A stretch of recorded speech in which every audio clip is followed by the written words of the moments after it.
Well, hello everybody, and welcome to another episode of We Watch Shudder. My name is JD, and who from all the way on like vacation or something somewhere from a hotel room in Somewhereville, USA, who's here with me? The fucking birthday girl, Michelle. Oh, wow. Just vulgarity right off the jump. You feel like she They gotta know what kind of show we are. Completed another lap around the sun, and all of a sudden she's just dropping F-bombs right out the gate. How many laps, Michelle? What level have you achieved? 34, which is 17 times 2, and I don't like the number 17, but it is better than being 33, which is 11 times 3, which is two very bad numbers. So I'm much happier being 34, which is at least an even number. So It's also the inverse of 43, which is how old I am going to turn in September. Wow, conspiracy. Absolutely. Okay, so we got that weirdness out of the way. Michelle, where are you today? You're in Minneapolis, yeah? Yes, I am in Eden Prairie, which is basically Minneapolis for people who don't know. Yeah, it's suburban Twin Cities. What are you doing in Eden Prairie, Michelle? Currently, I'm sitting in a Hyatt place, and I finally turned the lights on. It has been pitch black for a while, while my husband and I sit in different parts of this hotel suite on our laptops. So it's been a really good birthday so far. Oh, so nothing else going on, just specifically getting out of town for your birthday for a little while? Yeah, tomorrow we're going to the Mall of America, just do super touristy shit. And then on Sunday, we are going to the Minnesota Zoo because they have exotic bird shows, and they also have a new tree kangaroo. Yes, Ooh. I am subscribed to their newsletter. Nice. So yeah, I'm excited. You got any big food plans while you're in the city? We already got Pizza Luce tonight, which is a must. Did you get it from the downtown Luce? No, there's actually one sharing a parking lot with the hotel, so we thought that was the perfect sign. Nice. John could walk across the lot to go get it. Awesome. So yeah, Pizza Luce is a must if you're in the city. If you're ever in the Twin Cities, get yourself some Luce. It's amazing. Very first time I ever had Pizza Luce, my cousin Wade and I had gone to Minneapolis for a performance by the Axl Rose Band. I will never call them Guns N' Roses. It was just about the time the Chinese Democracy album was finally released. They were on tour with Sebastian Bach and Helmet, of all people. It was real weird. But we didn't get home from that concert at the Target Center until like 3 o'clock in the morning. But Pizza Luce was open, and so we called him. And I shit you not, this guy answered the phone. He's like, you called Pizza Luce. This is Super Dave. How can I help you? And he was just super helpful. And I said to him, well, Super Dave, this is the first time we've ever ordered pizza from Pizza Luce before. Give me an idea of what you got. We don't have a menu here. The hotel just told us that you would be a good place to call. And Super Dave said, well, man, let me tell you, the place is called Pizza Luce. And I was like, I get you. I get you, Super Dave. Apparently, Super Dave was somewhat known, at least at that time, around the Twin Cities because of his affiliation with Pizza Luce. But, yeah, damn fine pizza if you're ever in the Twin Cities. Anyway. Do you know what the craziest part of that story is? And you kind of just glossed over it. Is that Johann Sebastian Bach was performing with Axl Rose, the Baroque German composer, was performing with Axl Rose. That's really interesting. Such a stretch, Michelle. I should also say that my husband is in the same room while I record this, which has never happened before, and now he can look at me shamefully when I make jokes like that. Good. So maybe I'll just rein it in a little bit for shame on you. Yeah, it's so much different when you get the look in person. It's probably a little bit of a trek from Eden Prairie, but if you're into barbecue, there's a place called Amos and Amos, and I don't remember exactly where, but it's kind of like northern suburbs, a little bit north of city center. It's just a small little nondescript hole-in-the-wall joint, and it is some of the best barbecue I've ever had in my life. They got great hot links. There's a place called Harry Sings that's like a Haitian and Dominican kind of. It's so fucking good, Michelle. There's so many places. I could sit here all day. I could talk all fucking I day was gonna say about Twin Cities food. You got me off on a whole tangent here. We should probably talk about this movie. What's the movie this week, Michelle? This movie is not Quicksand as originally scheduled. Instead, they moved Quicksand to July for whatever reason after releasing the schedule, and now it is Unwelcome from 2022, a Shudder exclusive. Yeah, a lesson learned for us. We got to make sure that we always double check, because they send out like a newsletter blast or whatever, like a media blast, typically around the 15th of one month for what's coming out the next month. But then they also release the monthly schedule at the beginning of the month on like Twitter and Facebook. We're going to have to make sure we double check those schedules now. They've never done this to us before. Does it? Once before, but we caught it. Yeah. Well, so both of us were wrong. They had 2 releases on the same date and then no release the other week. Yep, and we had to tweet them and go, yo, what up? Yeah, a bunch of weirdos. So Unwelcome is the movie, a Shudder exclusive. Look, here's the thing. We were going back and forth about whether or not we wanted to use the description from the Shudder website because it's very short and to the point, but it also is kind of spoilery. And then it occurred to us that the moment you go to the Shudder page to watch the movie, there's a big image that's full of spoilers for you. So fine, if they aren't that concerned about this being a surprise, I'm just going to read this description to you. I should probably take a moment to say, if this is your first time listening to We Watch Shudder, hi, sorry we didn't do a little introductory bit there for you. Everything that you really need to know is in the title. We watch Shudder, exclusive and original movies, and we talk about them. Here's the description from the website for Unwelcome. If this feels chaotic to you, imagine what it's like in my head. Unwelcome. Directed by John Wright. A couple moves to Ireland only to be warned of ominous goblins who live behind their garden and must be fed daily, or there will be a price to pay. A Shudder exclusive. Michelle. Hit us with your spoiler-free thoughts about the Goblin movie. Okay, I will absolutely tell you about the red cap / goblin / not leprechaun movie that I watched. I had watched this actually last month when it was on some other streaming site. I think it was on Hoopla. So this was my second time viewing it. Unfortunately, I did not really like it both times. However, the reviews tell me I'm wrong. So I just want to say that up front. The reviews seem to really, really like this. Let's just get that out of the way. I don't know. There's a lot. The pacing felt off to me and the tone felt off. Like there were clearly jokes in this. The husband, Jamie, says a lot of offhanded comments about Krav Maga, however you say that, that seem to be funny, and I wish that they had leaned more into that comedic aspect because instead it feels just awkward and not very funny. And then so the reveal of the red caps is a little disappointing. It kind of toyed that line of being like a comedy horror, but not to any extent that I want it to be. The IMDb does not even list this as a comedic movie, but I'm just going to go on the benefit of the doubt and say maybe it is comedic because some of it definitely felt silly, and if it wasn't intended to be silly, that is very bad.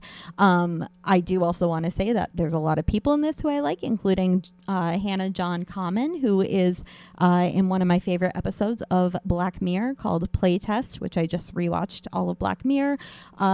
Christian Nairn is Hodor from Game of Thrones. Love him. And of course, Cole Meany is from Miles one of the best O'Brien. movies. No, from one of the best movies of all time. He plays Agent Duncan Malfoy in Con Air. So this is a really good cast. Listen to me. And you stop I'm giving right it there. a 2. You stop I love right Con there. Air. I don't give a shit. Put the bunny back in the box. I don't give a Love shit Con what your Air. feelings are about Con Air. Con Air can be a good movie if you want it to be. It can be a bad movie if you want it to be. It is a But masterpiece. if you don't immediately go to Miles O'Brien when you're talking Calm Meany, I don't know who you are as a human being. Chief Miles O'Brien from Star Trek The Next Generation, also Star Trek Deep Space Nine. perhaps one of the most incredible characters in the history of the franchise, and you know him from Con Air? Yeah, because Con Air is better than all of Star Trek combined. I will... May the Force be with you, JD. I will burn this fucking podcast to the ground, Michelle. I'm sorry. Okay. What was your score? It's probably overdue. Oh, it's a 2. A 2 sorry. From Michelle. Yeah. Guys, I'm in a similar place, I think, to Michelle. I'm going to kind of phrase it a bit differently. I feel like this movie didn't know what it wanted to be. Because much like you, for me, the tone is very confused.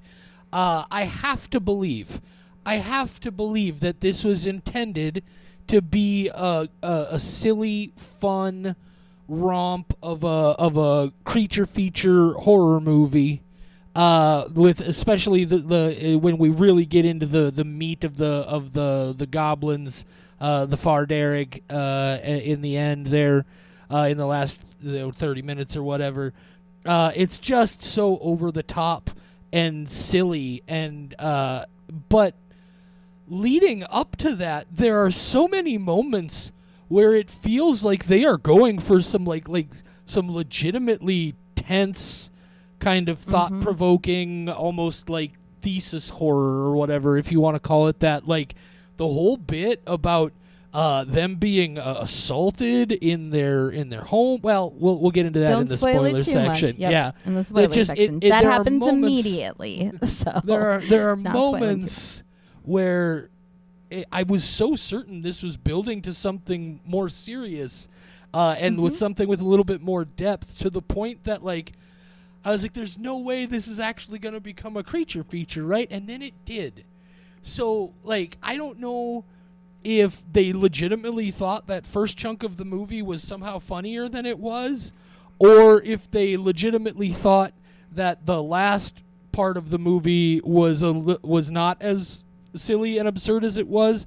I have to choose one above the other, and I have to believe that they just maybe they were trying for a tone shift there. Maybe they were. I don't know. It felt like two different movies got slammed together, and for that, there was plenty of this that I really enjoyed, and we'll talk about that in detail in a bit. But overall, I'm going with a 3 on this one. 3 skulls as a full film, and we'll talk about why in detail in just a little bit. Perfect. I want to respond to that last thing as soon as we get into the spoiler section. Awesome. Well, let's do it comments then. Exactly about that. Guys, if you want to go watch this movie now and maybe decide for yourself, was it intended to be comedy all the way through? Is it trying to serve two masters? You're going to want to do that without spoilers right about now.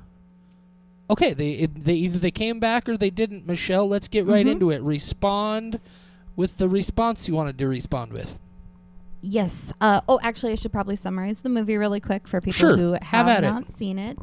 So if you didn't see it, let me pull up my names because I'm bad at those. Maya and Jamie. Maya is pregnant. Jamie is not. They get assaulted in their home, and then they decide to move out to the country in Ireland, where Jamie's aunt, Maeve, has left them a house. And as Neve, Maeve's friend, is showing them around, she says that Maeve used to leave a blood offering of liver or something every day for the little red caps who lived in the woods. And at first, Maya and Jamie are like, ha ha ha, leprechauns. And she's like, no, not leprechauns. These guys are angry and mean and not fun, and they have nothing to do with Lucky Charms. And that's a terrible stereotype. And then basically things go back and forth for a while in the movie. There's a whole thing of people going missing. Hodor assaults Maya in what is another weird tone shift of just being aggressive and then silly. That happens, but at the end it turns out red caps are real, and they come to save Maya and Jamie, when Agent Duncan Malfoy and his shitty children show up and try to kill them because Hodor is now dead and they found his head in a pillowcase. All of that doesn't really matter. His head's in a pillowcase. And then the Redcaps save them, and then you think it's the end of the movie, but it's not the end of the movie. Maeve gives birth, and now the baby has been taken. She has to go get the babies back, and then she meets the previous baby who had been taken, raised by the Redcaps, and then she comes back, and now she's Mama Redcap, and then it's a crazy, dark ending, and the end. So that's the summary. Yeah, that's pretty much the movie. So tell me what it is you wanted to respond to, Michelle. Yes, so the ending of this movie kind of perfectly sums up how I feel about how the tone shifted. I think it does it the most in the last 15, 20 minutes. So throughout this movie, it's kind of towing that line of being comedic, horror. I can't tell, like you said, the assault in the apartment, very, very serious, not really jokes up to that point. It just kind of ruins their lives.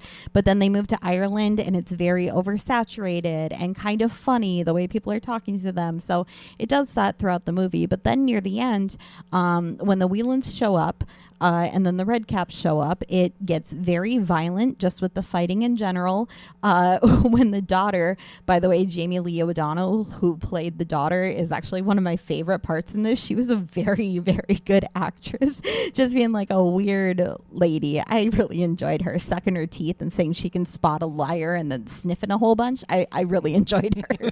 I wish she had a bigger role. I thought she was fun. But she gets like her guts cut open, staying there with her intestines. So it's very horrific for a while, even though the Redcaps look a little absurd. So you're like, okay, this is kind of like a silly ending to this movie, but then it doesn't end and we go back to horror where now the baby has been taken and kind of the horrific realization that this is the old baby that had been taken and is now growing, and then she comes back and everything's like a dark, weird, like she's the mother of the Redcaps thing, and I could not figure out if that was supposed to be kind of funny or if I was meant to feel like, oh man, that's kind of intense or scary or whatever. So I think the ending really does what the rest of the movie was doing, but to more extremes, to the point where I can say, like, I have no idea how I was supposed to feel. Yeah, and like I said, so much of this, especially early on, like you touched on, it was just so heavy and dark. Like the initial home invasion and assault is very violent and very frank and in your face and really intense and heavy. And they play this heavy sort of like child abuse angle with Daddy and the I'm never saying that again. That's what the character I didn't insists understand people the call Daddy him. thing. Ugh. Right. Yeah. Well, I think that gut reaction we both just had really explains it all. But like just incredibly violent. Like there's that moment where Owen shows his bruised rib cage to Maya, and then like you said, just this really like what the fuck kind of shift where all of a sudden he went from this very appreciative person to just suddenly like incredibly like aggressively sexually violent. And it just like at times, and it felt like there was they were building something with the husband and wife dynamic there, especially with Jamie not being the most, shall we say, traditionally masculine of husbands. Like he definitely stands up for himself, as we see in that opening scene. He turns around and shouts at the punks who come in and ultimately fuck up his whole life. But is just, he's not a real strong alpha type defender kind of person, and I felt that there was something going on with that dynamic, and it almost felt to me like this was trying to do something on a little bit more of a cerebral folk horror thing in a similar way to a movie like, say, like Jeremiah Kipp's Slapface. Where there's some weird like thing in the woods kind of vibes here, or even going back to something like Pumpkinhead, but there's a little bit more going on in the story. But then and and I hope I don't make anybody feel bad, but these little fucking red caps are just so goddamn silly, and weird, and just like it's like the fucking Smurfs went bad, and they're just eating things and stabbing things, and stealing babies. The way they talk, babbies. Yeah, yeah. It's just these silly voices to an extent that I'm like, there's no way somebody put that on screen without knowing 100% it was going to be silly and this was going to be more of a fun horror. And it was at times. Like, that's also one of the interesting things about it, is in those moments where it becomes that like 80s little Gremlins creature feature type of a movie. It's fun, right? I mean, it's splattery, it's bloody, but it's like slapstick gore almost in a lot of cases. It just, the tone here was so chaotic. I had at no point whatsoever did I feel like I knew exactly what the movie was trying to be. I thought it did pretty well with all of its different parts, but it didn't all come together and gel and have a real solid identity, like a thread running throughout that really, it just never had that for me at all. I think that if you found somebody who had never seen this movie, had never heard anything about this movie, and you showed them the showed them the opening scene with the assault, and then let them react to it, and then showed them the fight with the red caps at the end versus the Whelans, that they would be like, that's the same movie? Because that is, like you said, slapstick violence of being very silly, and the way the red caps are present, and you're like, why did we go from this very heavy, how did we get there? You know, how is that the transition to this point? Oh, and then by contrast, weird. By contrast, that opening scene, I was like, holy shit, what the fuck are we watching here? Like, they kicked that woman in the stomach multiple times, while we know as audience members that she's just found out she's pregnant. The husband has told them. And that's why it's so evil. Yeah, it's just, like, it's heavy, man. And yeah, they would be like, there's no way those are from the same movie. And well, as it turns out, yeah. So that's the thing for me, is I don't even want to say it's a bad movie. Like I said, each individual part, I thought if it had found a tone that it could settle on and just decided to be that, I would have been able to appreciate it more. I think it would obviously have been more successful, at least for me, if it was that more comedic sort of 80s slapstick horror comedy kind of Return of the Living Dead sort of vibe all the way through, because I feel like doing that more serious, tense kind of cerebral folk horror kind of tone once the goblins appear is going to be real hard to maintain. Because, I mean, you're talking about, you know, little 3-foot tall red hat creature things looking like the fucking ghoulies or the gremlins from back in the 80s. And it just, I think it could have been done, but it would have been a whole lot more difficult to pull off. And I just, it was just scattered, unfortunately. I definitely would like to see more of what John Wright has up his sleeve. But this one, it just didn't quite settle in any specific place for me. Yeah, we're in 100% agreement on this one, because if they had just picked a tone and leaned more into that, because it really felt like the tone they picked was horror, even though there were those comedic moments and how the red caps look, it felt like most of the movie was trying to actually be horrific. And I can't say if it was trying to be scary, but it was definitely not doing as much comedy as it needed to. And like I said, on IMDb, it doesn't list this as a comedy, but it also has Maeve listed twice and Neve listed 0 times. Right. So who knows who put together the IMDb page and whether they're reliable. Exactly. Even without that, I think it was trying to be a little comedic, but it did need to lean into that way harder for me to get on board. I agree entirely. One thing I do want to say though is like I don't know how to say this without sounding really judgy and specific, but it's really obvious how much, like, I'd be willing to bet that of everything that you see on screen in this over the course of this movie's hour and 44 minutes, maybe at best about 35% of it was actually there. And like there are so many times where it's unfortunately, at least for me, it seemed like what we were looking at was something completely painted again. Like maybe the floor they're walking on is normal, but everything in the background is a CG matte painting.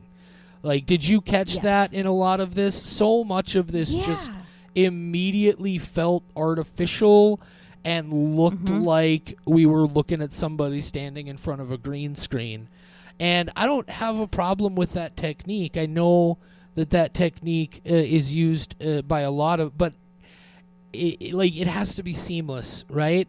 I find myself wondering if maybe that element alone, just on like a subliminal level, didn't pull me out of this just enough to not be able to register what was really being said here, whether it was trying to be more serious or more ridiculous.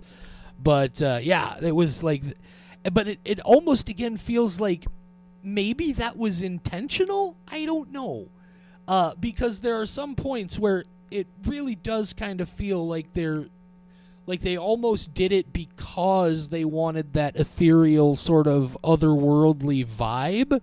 Because then there are other things, like when they go out into those woods, and they shift into that area where there's just that perfect hallway of woods, and you're like, okay, that must be an effect. And then she walks down the whole run of trees, right? Like there are some things in here that are done so well that it makes me wonder if that was like an intentional choice. But then if it was an unfortunate choice for me, because I kept noticing, I'm just like, oh, more matte painting. Yes, I actually, watching this twice, both times when it switches to, when they move to the aunt's place, that apartment scene, the scenes in the store, all of that first 5 minutes does not look like that. So it's got to be some sort of intentional thing, and I think it is meant to give it more of a fairy tale appearance. Yeah. And, if it's trying to do like the fantastical, like we're in Ireland where red caps can exist and this is kind of like a magical land, but it did keep also taking me out. Like the one that was really, really visible was when they run into Neve, and she's watching the search party hunt for that guy and his dog. That entire thing behind her looks like a green screen, to the point where I'm like, there's no way that this was filmed in person. Like I'm actually sitting here just kind of watching the silenced trailer on the IMDb screen while we're talking about it here, and you can see what we're talking about even just in this trailer footage. There are multiple examples of where it's painfully obvious that there is some like there's one right there, and you guys can't see it because this is an audio show, but it's this very ethereal sort of element. But again, if that was something intentional, I wish they would have maybe leaned into it even a little bit more and really emphasized it, rather than like it's there just enough where I can't tell if it was done on purpose or if it was just a limitation of their budget. And that's the problem for me. Like, I could accept either one. It is what it is, but I can't tell with this. This is a Warner Brothers production, right? So, at least it has to have some kind of backing of a reasonable budget. It felt unnecessary. Like, you don't need a green screen to be outside. So that's why it's got to be intentional. But like the garden that of the house that they move into is so luscious with foliage that I'm like, maybe that's why, because you didn't have access to a beautiful garden. But I also think that the oversaturation and that bright colorful, that maybe if this had been darker and grittier, it would have had a clearer tone, because, you know, it's hard to tell, is it serious, is it trying to be like funny, and that again, is you know, again, questionable. But if they had done darker, maybe that would have given a more horror element overall. Like, you can't tell how one thing would change the entire production, but I think that would have had a big effect on how it was perceived. Yeah, they just need to pick one, and I, unfortunately, that's how I feel about so much of this. It just didn't lean any one particular direction quite far enough to really get over the top for me. Like I said, I didn't hate it. I liked the individual elements. Kind of, I thought they were successful at what they tried to do in the individual bits. It just never really came into a nice cohesive setting for me. So I don't know. I think that's pretty much everything I needed to say about Unwelcome. Do you have any other comments you want to leave us with, Michelle? I just want to do the thing that we did last time that I really enjoyed, where if we don't like a movie, we read a positive review, I have one. Brilliant idea. From the Shudder website, the comptroller, _comptroller, stated that this was a 5-skull movie. Really good movie. Even with a goblin design that was surprisingly adorable, this movie genuinely had some scares and a pervasive creepiness factor. In fact, their cuteness added to the creepiness. Fast-paced and tense throughout. 5 out of 5 bananas. And I like that one because that seems like the horror parts of this worked for them, that it was not a comedy horror. It was very creepy and tense. And I think that's interesting because neither of us felt that way. So I wish that we had. Yeah, and that's something that I think is important, obviously, to mention. Is, you know, Michelle came in on a 2. I came on came in on a 3 for a 2.5 average. Right now, the average review on the Shudder website is a 4-skull review. There are tons of 5 skulls on here, tons of 4 skulls on here. This is another one here that has some really nice things to say. This is from Princezz, Prynnccezz, 5-skull rating. It says, yes, this was phenomenal. Excellent acting and sound special effects. It was the perfect folktale type storyline with a twist at the end, or at least it was entirely unexpected to me. This is one I will watch again and again. The forest scenes had the perfect contrast of dark and light with that beautiful yet spooky atmospheric vibe. So, you know, there's different perspectives on everything is what we're trying to say here, guys. And again, I don't got anything against this movie. I did check, and John Wright apparently worked in TV for a while, but also has 3 other features from a few years back. There's one from 2009 called Tormented, one from 2012 called Grabbers, and one from 2014 called Robot Overlords. And this one called Grabbers looks like it might be the one that gives me the best insight maybe into what this movie, Unwelcome, was supposed to be. So I may go looking for that and see if I can find it. But yeah, I'm at least interested in what else he might have done. Yep. I have no further comments here. Sweet. The defense rests. The defense rests on Chief Miles O'Brien. Sorry. Oh, so Michelle, what are we talking about next week here on the show? Next week, I am very excited for this one. I'm not. Children of the Corn. But not like the OG, like the new one that they made back in 2020. And it played like at one film festival, and then nobody saw it again until earlier this year. That's the one we're going to be talking about next week. It's all about attitude, right? It might surprise me. It might surprise me. I am very excited for it. Have you ever seen the original Children of the Corn, Michelle? I was just about to say, I went back and rewatched the original Children of the Corn just a couple months ago. Did not enjoy it. It is not a classic, amazing horror film for me. I know a lot of people love that movie. I am a huge Stephen King fan.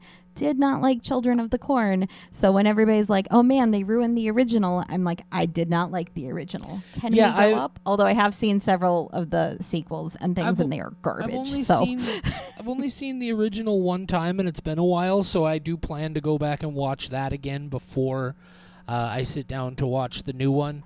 It's I am very cautious, let's say it that way, going into next week with Children of the Corn redo, as the French would say. I hope we get to hear their classic hit, Freak on a Leash. That one's really good. Or Word Up. Man. Is John giving really you the look? I really hope John he put his headphones on to play Diablo, so he's probably really smart doing that. Oh, is he playing Diablo 4? Good, he did not hear. Yeah, of course he's playing Diablo 4. We're nerds. Well, I don't know. He might have gone back and picked up an oldie for nostalgia's sake. Anyway. He has an oldie. He has me. I'm 34. Oh, Jesus Christ. This is... Michelle, that's enough.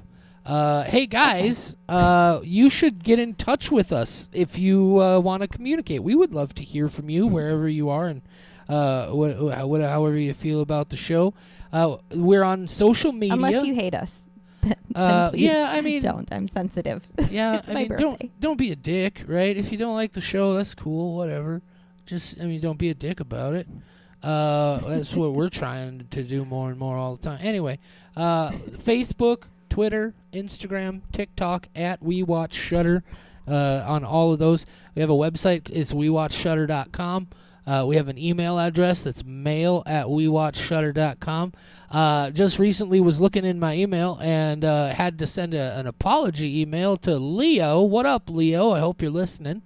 Leo sent us an email like 2 months ago, and I accidentally sorted it into a folder with some other things and never replied. But we've been chatting back and forth. Leo wants merch, Michelle. We need to get T-shirts again. Let's get that on the agenda. We'll talk more about that. But we got some couple of suggestions from Leo about some movies to maybe put on the schedule the next time we need to go back and catch an archive title. There's a new one that was just dropped on Shudder called The Devil's Candy. That's not an exclusive / original, but it's on there. We could give that a look. He also suggested... It's already on my list to want to see. Awesome. Too, so I've seen it once, but I saw it very long ago, and I also am very certain I saw it under the influence of both severe depression and a whole lot of wacky tobackies. So I don't really remember a lot about it, except Pruitt Taylor Vince is in it, and he plays an electric guitar. That's about what I remember. He also suggested that at some point we might want to check out The Wailing. I'm willing to bet you've seen The Wailing as well, haven't you? I have. You have seen The Wailing. I've seen every movie ever made. I have not seen The Wailing, and I bet you could guess. Like, The Wailing has been on my list for a while. I know that it's supposed to be really worth watching, and I mean to check it out. But I bet you can guess why it's managed to avoid being watched for so long. You don't like subtitles. However, I am glad that Leo suggested it, and next time that we need an archive spot, I am also voting The Wailing because I watched it with two friends, and I had very, very strong opinions about them, and they both just stared at me and then eventually left my house, and I was just left screaming in my basement alone, and I would love to do that for our listeners instead. I have very, very strong opinions about The Wailing. Please let me tell you them. Okay, fine. The next opportunity we have is July 14th. Put it on the schedule. I'm going to wail about it. Actually, it wasn't the subtitles. The big thing keeping me from having watched this movie yet is there's 157 minutes of it. It's 2 hours and 37 minutes long. That is a long flippin' time for a horror movie. But it's a 7.4 on IMDb, and that is rare for a horror movie. It is a 5 skull on Shudder right now. So yeah, please. Well, there you go, Leo. I told you I'd talk to Michelle about it, so I talked to Michelle about it, and looks like we're gonna finally talk about The Wailing. So this is how all of our show decisions happen. Yeah, you ask me a thing, and I scream one way or another how I feel about it. I have opinions. Full evidence that if you let us know something you'd like to hear us talk about, we will do that. I don't know how many times we can make that clear. Talk to us, guys. We want to hear from you. Well, Leo tried and we ignored him for 2 months. Yeah, I understand. Look, I'm not good at email. I'm not good at technology. I'm not good at being a person. Guys, let's just call a spade a spade. But here's the thing. Just please let us hear from you. Let us know that we're connecting with people in some way. We need friends. We need We're validation. So Also, if you could, seriously, like, this is something we haven't really asked for a lot until just recently. And really, guys, it really would be super helpful for us to get to that next stage in our evolution as a podcast and help us get the word out there. If you're listening to our show and you enjoy our show, even if you're just fair to middling on our show, if you could go to whatever source you get the show from, whether it be iTunes or Amazon Podcasts or Google Pods or Spotify or wherever it is you get it, I don't even care if you leave a review. Just leave a rating for the show. Let people know, is it a 5 stars? Is it a 4 stars? Is it a 3 star? Let them just any kind of rating. Even just getting that activity going and getting more of those responses can really help us expand our reach and get in front of more people and just keep spreading the love of Shudder and horror movies around the world. So I would really appreciate it if you guys could do that. That's my speech. Do you have anything, Michelle? Just really excited for Freak on a Leash next week. Oh, so yeah, Children of the Corn 2020/2023. That's where we're going next week, guys. Say goodnight, Michelle. It's my birthday. Good night, Michelle.